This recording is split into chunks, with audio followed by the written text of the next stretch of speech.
स्वागत है आपका पाठशाला में। आज हम देखने वाले electric potential and potential difference. तो पहले एक बात जान लो कि इलेक्ट्रिक पोटेंशियल ऐसा कोई टर्म नहीं होता है, मतलब खाली पोटेंशियल ऐसा कुछ भी नहीं होता है। जो भी होता है पोटेंशियल डिफरेंस होता है। लेकिन इसमें से अगर आपको एक साइड पता है, अगर कोई भी एक वैल्यू पता है, तो तब आप उसको पोटेंशियल बोलने वाले हो। अब देखो समझते कि होता क्या है। तो पहले जनरल अर्थ के टर्म पे समझेंगे। जैसे अगर हम अर्थ की बात करें तो अर्थ में से क्या होता है, ये अगर हम अर्थ की बात करें तो अर्थ में अगर हम लोग कोई भी चीज़ ऊपर फेंकते हैं तो नीचे आता है। ये बातें क्लियर है। कोई भी चीज़ ऊपर फेंकती है तो वो अर्थ में नीचे आता है, उसके सेंटर की तरफ आना चाहता है। अब ऊपर जब तुम फेंकते हो या फिर सिंपली, अब देखो मान लो यहाँ पे कोई चीज़ है, छोड़ दूंगा नीचे जाएगा। ये बातें क्लियर है। अब ये इस हाइट में पहुँचा कैसे था, मैंने इसके ऊपर, मैं मेरे हाथ से कुछ वर्क कर रहा हूँ, वर्क करके मैंने इसको यहाँ तक पहुँचाया। पहुँचाने के बाद मैंने इसको यहाँ पे रख दिया। डन। अभी जब रख दिया मैंने यहाँ पे इसको, क्या इसके अंदर क्या है, अभी यहाँ पे जब रखा हुआ है, पोजीशन पे रखा हुआ है ना, तो इसके अंदर क्या है, पोटेंशियल है। क्या है, पोटेंशियल। क्या पोटेंशियल है, अपने आप को एनर्जी में कन्वर्ट करने का पोटेंशियल है। कैसे, जैसे ही मैं इसको रिलीज़ करूँगा ये एनर्जी में कन्वर्ट होगा, नीचे जाएगा। डन। तो इस तरह एक अर्थ का ग्रेविटेशनल फील्ड था जो कि सेंटर की तरफ फॉरवर्ड, मतलब सेंटर के डायरेक्शन में होता है। अगर मैं इसके अगेंस्ट में कोई भी चीज़ को मूव करवाता हूँ तो इसके पास एक पोटेंशियल बन जाता है, किसमें कन्वर्ट होने का, एनर्जी में कन्वर्ट होने का। ये बातें क्लियर है। और जब ये नीचे जाएगा तब इसमें एक्सीलरेशन भी बढ़ता है। ये तो आपको पता है ना, हर सेकेंड में एक्सीलरेशन इंक्रीज होता है। ये बातें क्लियर है। जब ये ऑब्जेक्ट नीचे जा रहा होता है उसका एक्सीलरेशन। डन है। अब देखो फिर से समझते हैं। अब ये जो मैंने यहाँ पे लेके यहाँ पे रखा था, इस पोजीशन पे क्या था, इसके पास पोटेंशियल था। कौन सा पोटेंशियल, ग्रेविटेशनल पोटेंशियल, कि वो ग्रेविटेशनल पोटेंशियल एनर्जी या फिर पोटेंशियल एनर्जी में कन्वर्ट हो सकता है। उसी तरह अगर आपके पास एक इलेक्ट्रिक फील्ड है, डन, आप मान लो एक इलेक्ट्रिक फील्ड है, डन है। अभी सपोज इसी अर्थ के केस की जगह में एक पॉजिटिव चार्ज को लेते हैं यहाँ पे। अभी इसका इलेक्ट्रिक फील्ड होता है आउटवर्ड में, ऐसा कुछ इलेक्ट्रिक फील्ड होगा, बराबर है। हर जगह में इलेक्ट्रिक फील्ड होगा आउटवर्ड में। अब देखो मैं क्या चाहता हूँ, मैं यहाँ पे मान लो कि बहुत दूर दूर में, ठीक है, बहुत ही दूर तक इलेक्ट्रिक फील्ड है, इसमें बहुत दूर तक इलेक्ट्रिक फील्ड है। अब सपोज मैं अगर यहाँ पे एक चार्ज को रखूँगा, अभी यहाँ पे मैं ऐसे उठा के चार्ज को रख दूँगा, नहीं, मुझे चार्ज कहीं पे रखा होगा दूर में। मान लो यहाँ कहीं चार्ज रखा है, मैं उसको उठा के यहाँ लेके आया, मैंने उसको उठा के यहाँ लेके आया। सपोज अभी यहाँ पे है, ए पोजीशन पे है, ठीक है, some sort of B position पे है फिलहाल। मैंने इस चार्ज को मूव करवाया, किसके, जैसे यहाँ पे ग्रेविटेशनल फील्ड के अगेंस्ट में मूव करवाया था, उसी तरह मैं इस बार इलेक्ट्रिक फील्ड के, अब मैंने लास्ट टाइम मैंने मूव इस तरफ करवाया था, ग्रेविटेशनल फील्ड नीचे की तरफ था। इस बार इलेक्ट्रिक फील्ड इस तरफ है, मैं मूव मतलब इलेक्ट्रिक फील्ड इस तरफ मैं मूव करवा रहा हूँ इसके अपोज में। तो जैसे ही मैं इसको मूव करवाऊँगा तो इसके अंदर क्या होगा, एक पोटेंशियल डेवलप होगा। बट पोटेंशियल डेवलप मतलब क्या होगा, क्या पोटेंशियल डेवलप होगा कि अचानक एनर्जी में कन्वर्ट हो पाए। डन। लेकिन एक किस वजह से हुआ, इलेक्ट्रिक फील्ड की वजह से हुआ। तो इसको हम टर्म देंगे इलेक्ट्रिक पोटेंशियल। डन है। जैसे अब हम आ जाते हैं बातों में। अभी सेम इसको जब मैंने यहाँ से यहाँ लाया, ये भी पोटेंशियल हो सकता था। तुम बोलोगे यहाँ से यहाँ जाना, ये भी पोटेंशियल हो सकता है, लेकिन एक कंडीशन है, एक्सीलरेशन कांस्टेंट रखना है। तो अभी आ जाते हैं हम डेफिनेशन पे। तो मैंने पहले क्या बताया था, इलेक्ट्रिक पोटेंशियल कोई चीज़ नहीं होता है, जो भी होता है पोटेंशियल डिफरेंस होता है, कि दो पॉइंट पे के बीच में डिफरेंस होता है। ये बातें क्लियर है, दो पॉइंट के बीच में डिफरेंस होता है, उसमें से एक टर्म हम लोग निकालेंगे इलेक्ट्रिक पोटेंशियल, जिसको हम देखने वाले होंगे, ठीक है। अब देखो सपोज मैं मान लेता हूँ मेरे पास यहाँ पे एक सोर्स चार्ज है, मेरे पास एक सोर्स चार्ज क्यू है, कैपिटल क्यू है। अब ये इलेक्ट्रिक फील्ड बना रहा होगा, बहुत सारे इलेक्ट्रिक फील्ड बनाएंगे। मैं मानता हूँ इसमें से एक इलेक्ट्रिक फील्ड, देखो बहुत सारे बड़े बड़े बनने वाले हैं, डन है। तो इसमें से मैं जस्ट एक ही को लेता हूँ, एक ही को लंबा सा बना लेता हूँ। ये मेरे पास कुछ इलेक्ट्रिक फील्ड है, डन। ये सब भी बड़े बड़े होंगे लेकिन वो पेपर में नहीं आएगा, तो इसलिए मैंने जस्ट एक ही को लंबा बना के रखा है। यहाँ तक बातें क्लियर है, डन है। अब मैं क्या चाहता हूँ, इलेक्ट्रिक फील्ड इस तरफ जा रहा है, तो मुझे इसके अपोज में, मैं अगर इसके अपोज में कोई भी चार्ज को मूव करवाऊंगा तो उसके अंदर एक पोटेंशियल डेवलप होगा, ठीक है, कि अपने आप को वो एनर्जी में कन्वर्ट कर पाए। यहाँ तक हमें बातें समझ आता है। सपोज मेरे पास यहाँ पे एक चार्ज था बी पॉइंट पे, मैंने उसको मूव करवाया ए पॉइंट तक, मैंने उसको मूव करवाया ए पॉइंट तक। अब जैसे अर्थ के केस में मैंने जब उसको सरफेस से यहाँ तक मूव करवाया था तो मैंने क्या, मेरा हाथों से एनर्जी स्पेंड किया था। सपोज कि मेरे पास यहाँ पे 100 जूल ऑफ एनर्जी था, सपोज़ मान लो मेरे पास यहाँ पे 100 जूल ऑफ एनर्जी था। जब मैंने यहाँ से यहाँ तक पहुँचा, जब मैंने इस चार्ज को, क्यू चार्ज को जब मैंने यहाँ से यहाँ तक मूव करवाया तो मैंने कुछ वर्क किया, ठीक है। चार्ज ने मुझसे, मतलब मैंने इस चार्ज पे वर्क किया इसलिए वो यहाँ तक पहुँचा। अभी सपोज़ मेरे पास 80 जूल ऑफ एनर्जी लेफ्ट है, तो यहाँ से यहाँ मेहनत करने में मुझे कितना एनर्जी लॉस्ट हुआ, कितना एनर्जी लॉस्ट हुआ बताओ। दैट इज़ अभी कितना एनर्जी है, 80 है, पहले कितना था, 100 था, तो मुझे लॉस्ट कितना हुआ, मुझे लॉस हुआ 20 जूल का। माइनस क्या बता रहा है मेरा लॉस, मुझे लॉस हुआ 20 जूल ऑफ एनर्जी का। डन। अब मैंने ये एनर्जी किसको दिया है, इसको दिया है ना, इस चार्ज को मैंने, इस एनर्जी को, ये जो एनर्जी मैंने स्पेंड किया किसके ऊपर किया, इस चार्ज के ऊपर किया। डन। तो ये जो चार्ज के ऊपर जो मैंने एनर्जी को मैंने क्या किया, मैंने 20 जूल ऑफ एनर्जी किसके ऊपर स्पेंड किया, चार्ज के ऊपर स्पेंड किया ना। जो ये जो टर्म होता है यही होता है आपका पोटेंशियल, यही होता है पोटेंशियल। इसका मतलब क्या है, जब ये यहाँ पे आ चुका है, जैसे ही हम इसको यहाँ पे रिलीज़ कर देंगे, जैसे ही मैं यहाँ से मेरा हाथ को हटाऊंगा, ये क्या होगा, 20 जूल ऑफ एनर्जी के साथ आगे चलेगा। डन। ये जो मैंने स्टोर किया यही है तुम्हारा पोटेंशियल डिफरेंस। ये जो डिफरेंस क्रिएट हुआ है ना, इसी को बोलते हैं पोटेंशियल डिफरेंस। मतलब पहले जब यहाँ पे था तब सपोज 10 जूल ऑफ एनर्जी में कन्वर्ट हो सकता था, लेकिन अब जब यहाँ पे है तब ये 20 जूल ऑफ एनर्जी में कन्वर्ट हो सकता है, ये चार्ज जब इस पॉइंट पे आ चुका होगा। तो अभी ज़्यादा ना बात करते हुए सीधा लिखना शुरू करते हैं कि पोटेंशियल डिफरेंस क्या होता है। तो पहला टर्म पोटेंशियल डिफरेंस, क्योंकि यही होता है असल में। पहले हम लिखेंगे पोटेंशियल डिफरेंस, कि पोटेंशियल डिफरेंस असल में क्या होता है। सो पोटेंशियल डिफरेंस का हमारा जनरल जो डेफिनेशन रहेगा, simply it is the amount of work. मैंने यहाँ पे क्या किया था, एनर्जी स्पेंड किया था। एनर्जी क्या होता है, वर्क होता है, according to work energy theorem. तो पोटेंशियल डिफरेंस क्या होगा, it is the amount of work, it is the amount of work required to bring ये जो चार्ज है ना, इसको मैं क्या कर रहा हूँ, टेस्ट कर रहा हूँ, दैट इज टेस्ट चार्ज। ठीक है, ये जो चार्ज है मैं इसको टेस्ट कर रहा हूँ, किस में टेस्ट कर रहा हूँ, इलेक्ट्रिक फील्ड में टेस्ट कर रहा हूँ। Done. It is the amount of work required to bring a test charge, ये टेस्ट चार्ज, और टेस्ट चार्ज हमेशा पॉजिटिव होता है, ठीक है, तो लिख दो positive test charge. It is amount of work required to bring a positive test charge from one point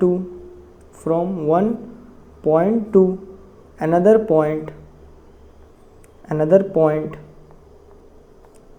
in a electric field without acceleration।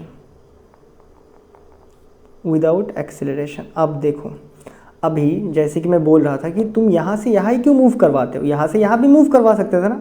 अब देखो ये पॉजिटिव चार्ज, देखो यार सिंपल सी केस है, जब हम लोग अर्थ के ऊपर कोई चीज़ को लेके जाते हैं ना, तब हम एक्सीलरेशन को कंट्रोल कर सकते हैं, क्योंकि हम वर्क कर रहे होते हैं। ऊपर लेके जा रहा हूँ, I can control the acceleration. लेकिन जब मैं इसको रिलीज़ करूँगा, एक्सीलरेशन मेरे हाथ में नहीं है, अर्थ के एक्सीलरेशन ड्यू टू ग्रेविटी के हाथ में होता है वो। सिंपल सी बात है, जब आप चार्ज को यहाँ पे लेके इसको रिलीज़ कर दोगे ना, तो ये आगे जाएगा और ये एक्सीलरेशन को चेंज करेगा अपना, हर बार अपने एक्सीलरेशन को बढ़ाते रहेगा। वही जब आप उसको पीछे धकेल रहे हो, तब इसका एक्सीलरेशन कांस्टेंट रख सकते हैं। क्यों? क्योंकि हम वर्क कर रहे हैं इस केस में। डन। इसीलिए मैं चार्ज को यहाँ से यहाँ मूव करवा रहा था। बातें क्लियर है? तो it is the amount of work done required to bring a test charge from one point to another point in electric field without acceleration. Done. Potential difference को जनरली वी से लिखा जाता है। किससे लिखते हैं? वी से लिखते हैं। डन। वी। तो यहाँ पे जो पोटेंशियल रहेगा उसको वी ए बोलेंगे, यहाँ पे जो पोटेंशियल रहेगा उसको वी बी बोलेंगे। इनिशियली मैं कहाँ पे था? बी में था। अब मैं कहाँ पे हूँ? ए में हूँ। कितना पोटेंशियल में चेंज हुआ है? अभी कितना है अपॉन पहले कितना था? पहले मैं बी में था, अभी मैं ए में हूँ। पोटेंशियल में कितना चेंज हुआ है? अभी कितना है? दैट इज़ वी ए, जब यहाँ पे आ चुका है चार्ज, यहाँ पे जब आ चुका है, माइनस पहले कितना था? V B. ये कैसे पता करते हैं? क्योंकि मैंने यहाँ पे कुछ वर्क किया। मैंने क्या किया? वर्क किया। कितना वर्क किया? That is 100 joule of work. That is 100 joule of work पहले था, अभी 80 है। तो मैंने कितना वर्क किया? अभी कितना है मेरे पे वर्क लेफ्ट, माइनस पहले कितना था मेरे पास वर्क या फिर एनर्जी, जो मैंने यूज़ किया एनर्जी को, वही किस में कन्वर्ट हो गया? वर्क में कन्वर्ट हो गया ना। ये तो बातें क्लियर है, ठीक है ना। डिवाइडेड बाई किसके ऊपर मैंने वर्क किया? टेस्ट चार्ज के ऊपर। दैट इज़ अब क्यू नॉट या क्यू कुछ भी लिख सकते हो। यहाँ तक आपका बातें क्लियर है? अब देखो, अभी इसको कभी कभी ऐसे भी लिखेंगे हम, वी ए बी, इसका मतलब पोटेंशियल अभी कितना है अपॉन पहले कितना था, is equal to work B A, sorry A B A आएगा। वर्क का डिफरेंस कैसे, अभी कितना वर्क मतलब बचा है अपॉन पहले कितना वर्क था, दैट इज वर्क भी आपका A B divided by Q naught. ये बातें क्लियर है। ये होता है आपका पोटेंशियल डिफरेंस। ये जो अमाउंट स्पेंड हुआ है ना, इसी को हम बोलते हैं पोटेंशियल डिफरेंस, और ये नेगेटिव में आता है। ये बातें क्लियर है। नेगेटिव में क्यों आ रहा है, क्योंकि हम इलेक्ट्रिक फोर्स किस तरफ लग रहा है, आपका फोर्स किस तरफ लग रहा है बताओ, इलेक्ट्रिक फील्ड इस तरफ है तो चार्ज पे फोर्स किस तरफ लग रहा है, चार्ज पे आपका फोर्स लग रहा है इस तरफ, कितना अमाउंट पे लग रहा है, F is equal to Q naught, और जो भी इलेक्ट्रिक फील्ड का स्ट्रेंथ है इतना फोर्स इसकी तरफ लग रहा है, मैं इस फोर्स के अगेंस्ट में डिस्प्लेस कर रहा हूँ, दैट इज मैं फोर्स के अगेंस्ट में जब भी डिस्प्लेस करता हूँ तो नेगेटिव वर्क होता है वो। ये बातें क्लियर है, इसलिए यहाँ पे नेगेटिव आया था, और यहाँ पे भी आप जब एवेल्यूएट करोगे तो उसको नेगेटिव में मिलने वाला है आपको। ये बातें क्लियर है। तो यही होता है आपका potential difference. It is the amount of work required to bring a test charge from one point to another point in a electric field without acceleration. ये बातें क्लियर है। ये होता है आपका वर्क का फॉर्मूला। इसको कभी कभी ऐसे भी लिख देता है वी ए टू बी, क्या हुआ, पोटेंशियल में कुछ चेंज हुआ तो इसको कभी कभी डेल वी लिख देंगे, is equal to work done A to B. A हमने ने वर्क किया है तो इट कैन बी कैलकुलेटेड, हम कैलकुलेट कर सकते हैं, डिवाइडेड बाय आपका जो किसके ऊपर अपने वर्क किया है, टेस्ट चार्ज के ऊपर। तो इसको भी कभी कभी ऐसे लिख देता है चेंज इन पोटेंशियल को, जो पोटेंशियल डिफरेंस होता है। अब जो दूसरा टर्म है इलेक्ट्रिक पोटेंशियल, इसका मतलब क्या होता है समझो एक बार। ये जो दूसरा टर्म है इलेक्ट्रिक पोटेंशियल, ये भी असल में पोटेंशियल डिफरेंस ही है, लेकिन थोड़ा सा अलग फंडा में लिख चुका है इसको, ठीक है। अब बात करेंगे हम इलेक्ट्रिक पोटेंशियल की कि ये क्या चीज़ होता है। अब अपना जो इलेक्ट्रिक पोटेंशियल है इसके फंडे को समझो पहले। तो एक टेस्ट चार्ज है, ये क्या बना रहा है, अपना इलेक्ट्रिक फील्ड बना रहा है। हमने टेस्ट चार्ज का इलेक्ट्रिक फील्ड का फॉर्मूला निकाला था, कितना आया था, 1/4 pi epsilon naught source charge upon R square. क्या हमें यहाँ तक बातें क्लियर है? यही था हमारा इलेक्ट्रिक फील्ड का फॉर्मूला, ए बराबर है।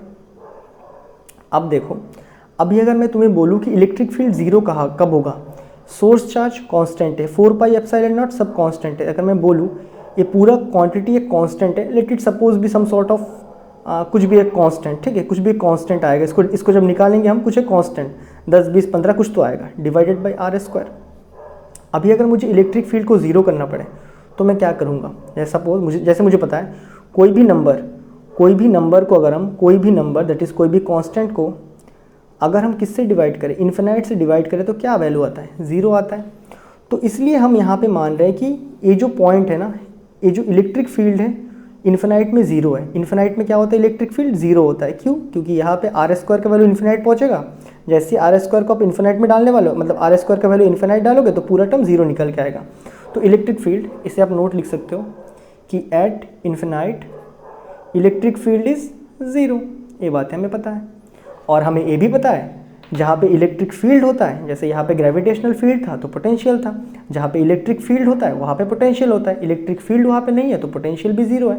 At infinite electric field is zero, hence आपका पोटेंशियल भी क्या होगा वहाँ पे, पोटेंशियल एट इन्फिनिटी क्या होगा, वो भी जीरो होगा, डन ना, पोटेंशियल एट इन्फिनिटी जीरो होगा। तो इलेक्ट्रिक पोटेंशियल को कैसे डिफाइन करते हैं, इसका मतलब ये होता है अगर सपोज आपके पास यहाँ पे एक सोर्स चार्ज है, ये अपना इलेक्ट्रिक फील्ड बना रहा है, बहुत सारा बना रहा है, ठीक है, लेकिन हम जस्ट एक इलेक्ट्रिक फील्ड लाइन पे ले रहे हैं जो कि बहुत दूर में है, डन।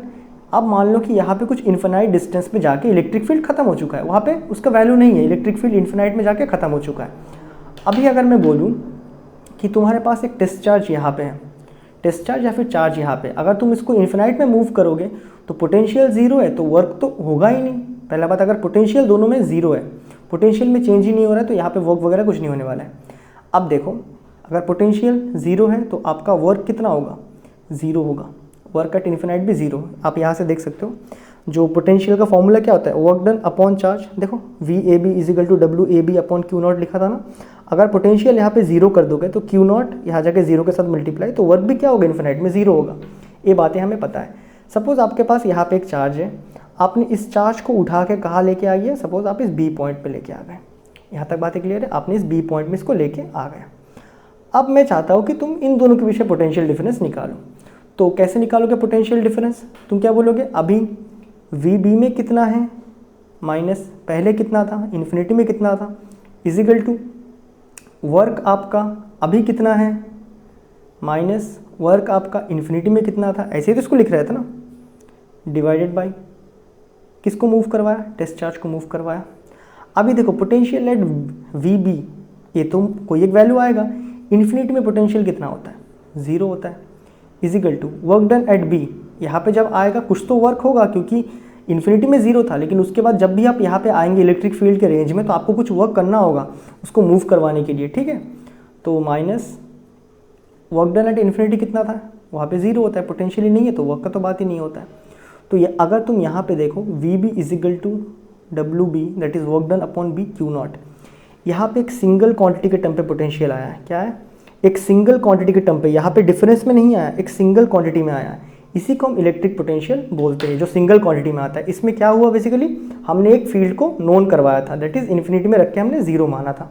ये बातें क्लियर है। तो इसका डेफिनेशन लिखेंगे इलेक्ट्रिक पोटेंशियल का, इसका डेफिनेशन होता है, it is the, electric potential का डेफिनेशन लिख रहा हूँ, it is the amount of work, it is the amount of work, same, ठीक है, work required to bring a positive test charge कहाँ से, from infinity to any point in an electric field, किसमें, electric field में, without acceleration. इसी को हम क्या बोलते हैं, इसी को हम बोलते हैं आपका इलेक्ट्रिक पोटेंशियल। अब तुम देखो जनरल पॉइंट बी बी, यहाँ पे अगर तुम ए पॉइंट मान लोगे तो कितना आएगा, V A equal to W A upon Q naught. तो इसको एक जनरल फॉर्मूला लिख देते हैं हम, दैट इज वी, कोई भी पॉइंट में हो सकता है, equal to work done upon charge. तो जब भी आप इस फॉर्मूले को यूज़ करोगे तो आपके माइंड में होना चाहिए कि हमने एक पॉइंट कहाँ पे लेके रखा है, इन्फिनिटी में लेके रखा है, जहाँ पे पोटेंशियल 0 है। यहाँ तक हमें बातें क्लियर है। अब कुछ बेसिक चीज़ें हम डिस्कस कर लेंगे।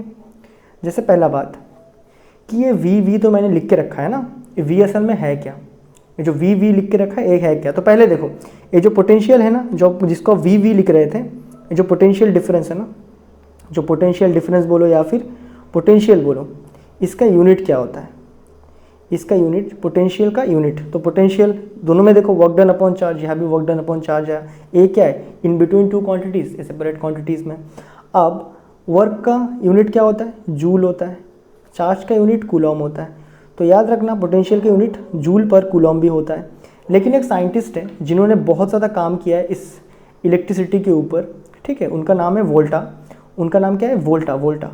तो वोल्टा सर के नाम पे भी हमने ये जो पोटेंशियल के यूनिट है उनके नाम पे डाल के रखा है, that is volt, VOLT, volt, या फिर इसको कैपिटल V में भी लिखते हैं ना, कैपिटल V में। कोई भी साइंटिस्ट का नाम होता है तो उसके यूनिट को हम कैपिटल V से लिखते हैं, जैसे न्यूटन को कैपिटल N, क्यों, एक नाम है साइंटिस्ट का। तो डन, पोटेंशियल का यूनिट आप जूल पर कूलम बोलोगे या फिर वोल्ट आप बोलने वाले हो। यहाँ तक बातें क्लियर है। एक और जो इंपॉर्टेंट टर्म यहाँ पे बचता है दैट इज़ डायमेंशन, क्योंकि डायमेंशन अक्सर पूछता है, dimension of volt, that is volt मतलब potential difference, dimension of potential या फिर आपका पोटेंशियल डिफरेंस, एनीथिंग। तो ये क्या होता है, वर्क डन अपॉन चार्ज। तो यहाँ पे कुछ रफ कर लेंगे।